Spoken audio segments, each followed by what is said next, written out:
বিসমিল্লাহ। মা, হ্যাঁ ওইটা কি বললো? কই কে কি বললো? এই তুমি কি বললো আবার বলো তো। আমি তো বিসমিল্লাহ বললাম। মা, বিসমিল্লাহ মানে কি? ইয়ে, মা ওই খাবার শুরু করার আগে বিসমিল্লাহ বলতে হয়, এটা নিয়ম। এই নিয়ম কি এখন বানালে? কই, কখনো তো তোমার অথবা মায়ের মুখ থেকে এই কথা শুনিনি। না চুপচাপ খাও, খাওয়ার টেবিলে বসে এত কথা বলতে হয় না। চুপচাপ খাও।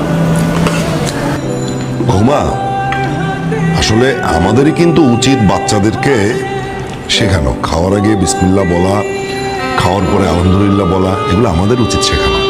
আলহামদুলিল্লাহ মানে কি?